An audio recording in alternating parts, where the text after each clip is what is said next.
Hello and welcome back to Nadya's Identity Files. I have with me the lovely Mira. Thank you for being with us today. Thank you for inviting me. Absolutely.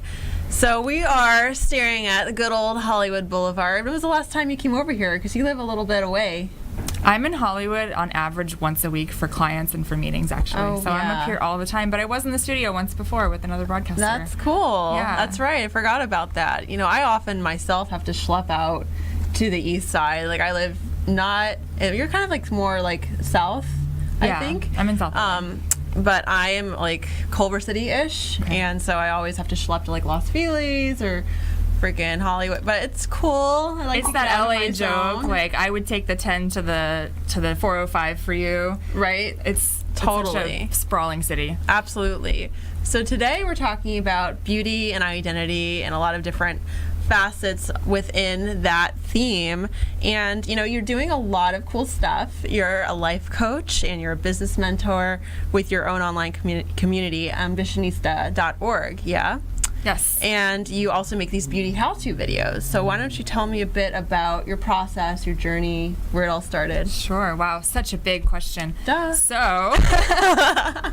I survived my quarter-life crisis. I'm going to say that 25 to 29 were some of the hardest years of my life. And, well, up to this point, I'm sure there's more challenges ahead. But during that time, I just spent all of my energy trying to figure out what I wanted to do with my life. Not only that, but how could I contribute in a bigger way? And after going through corporate America and realizing that wasn't for me, and then dabbling in entrepreneurship in so many different realms, I started in network marketing, which is a really great business school. And then I really kind of was looking at all the different ways I could freelance. So I've done so many things. And when it all finally came down to it, at the end of this quarter-life crisis, having worked with a therapist and having worked with a counselor and a life coach, I came full circle to I just knew that I was meant to help people, to support people, to feel good in their bodies, and to feel like they were living the most actualized life that they could. And coaching seemed like the best vehicle. So life coaching is officially the claim to fame. And the challenge with life coaching is that it is typically an hourly kind of a thing, so you can't really set yourself up for residual income. So I'm also building a network marketing business now in the beauty industry, which is where the tutorials came in. Absolutely. Very cool. So this quarter life crisis, and I relate to that wholeheartedly. I don't know if you're too into astrology. We might have talked about this before. Maybe. But what is it called? Saturn return is supposed to happen between, I guess, your 27th and 29th year on average, and mine definitely was between those ages. So, I mean, for you, would you say that quarter life crisis had some relationship to body image and beauty at all, or something, or at least was that a piece of it? Absolutely, there was an aspect of that, because when I left my last cubicle job, I went to become an exotic dancer.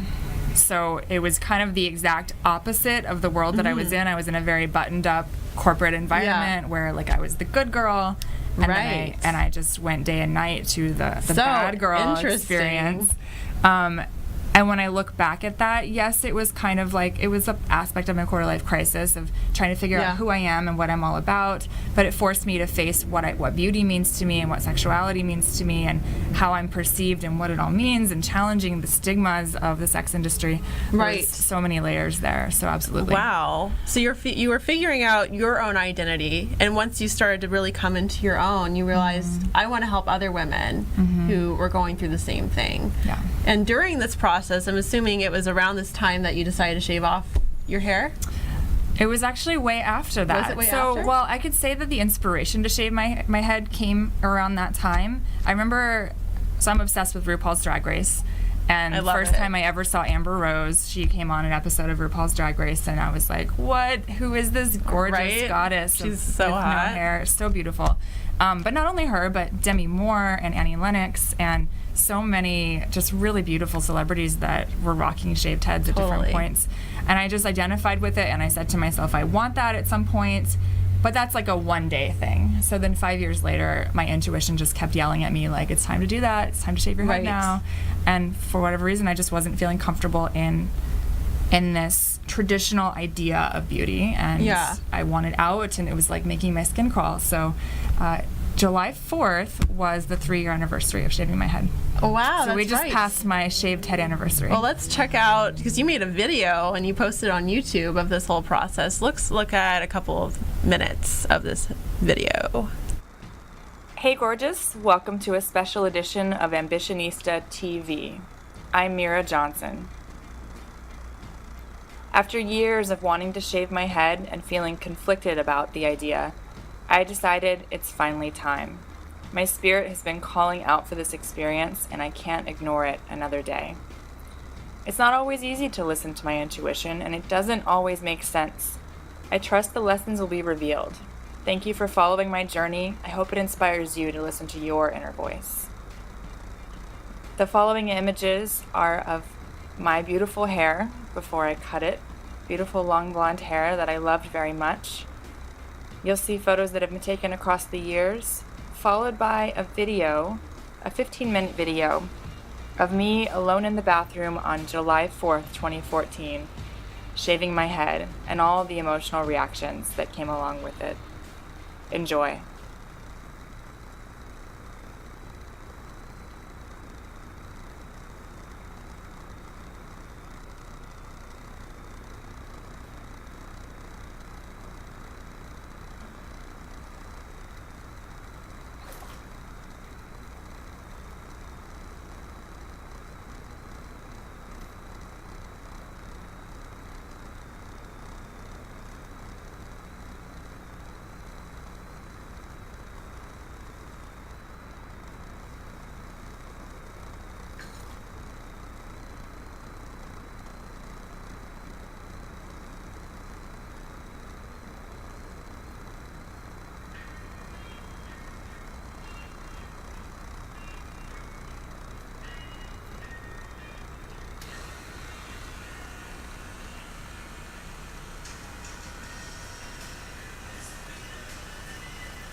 Wow.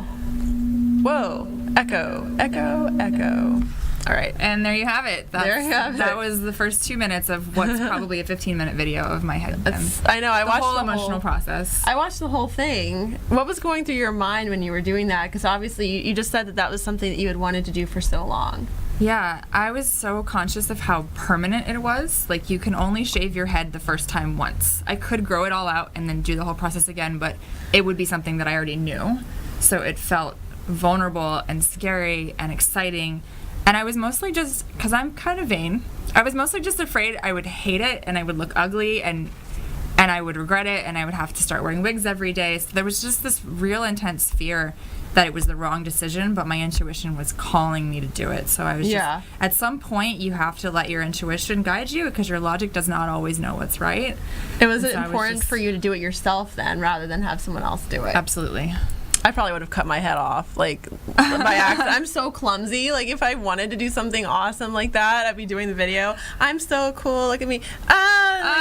Yeah, so that's why I had that like 2-inch guard, so I couldn't injure myself. And I grew up in a family of cosmetologists, so I've been around hair and makeup and stuff my whole life. So not everyone feels confident doing that themselves. Right. Yeah. So you make a lot of different beauty videos, and what are people's reactions to kind of your overall look? Because it's a very unique, very striking look.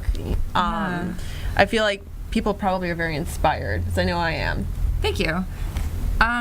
Depending on where I'm live streaming, I started live streaming on Periscope, which is a much broader platform, and it's like worldwide, and there's creepy guys everywhere. I couldn't do Periscope. So I got a lot of trolls. I don't know, probably not more than the average beautiful woman gets trolls, but there were people like, are you a guy? Are you transgender? Of course, they didn't use nice words for it, but I would get these questions and I would say, you know what, even if I were, that's a compliment. I think that transgender women are beautiful and brave and powerful, and so what's your problem? But I just didn't feel like dealing with that. So I've moved most of my tutorials over to Facebook Live, and at this point, I'll just copy them over to YouTube as well. But the reaction is, I think, curiosity, because you don't meet bald women that often, so you kind of just want to see what it's all about, and who doesn't want to see how someone else does their makeup, because you know how you do your makeup, but getting to kind of get behind the scenes about how someone else does it.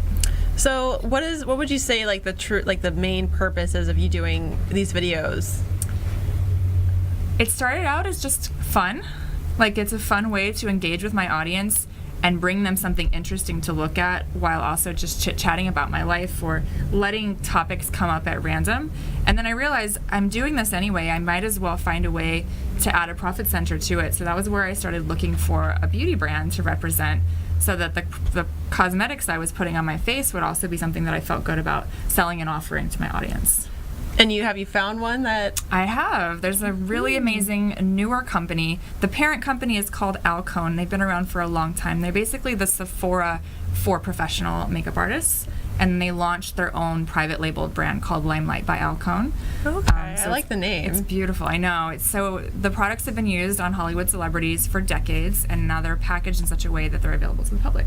Are they like vegan, or what's like the special? The skincare is 100% all natural, vegan, paraben free, phthalate free, all that good stuff. So it's natural. Wow. When you put the skincare on and you smell it, it smells like essential oils. Like, it smells so it's like going to the spa. Nice. And then the makeup is not necessarily all natural, but it is professional quality. It's so pigmented that it lasts forever. Nice. So when I make a purchase, I feel good knowing that that I'm not going to have to replace it for a long time. So where can people find your beauty videos? Just on YouTube, or you also Facebook Live, right? Yeah, I would encourage folks to just drop by. This is kind of a landing page for everything for me, mirajolie.com. So just my first and last name.com. And then from there, you'll find a link to not only the life coaching brand, but also more about the cosmetics and the beauty tutorials. I love that you mentioned that, because she's also in marketing like I am. So the landing page, you guys, it's so important to have like everything housed in one place. Yeah. I myself am working on that. It's just been a matter of time, and I haven't had time to make my own like Nadya Rousseau whatever.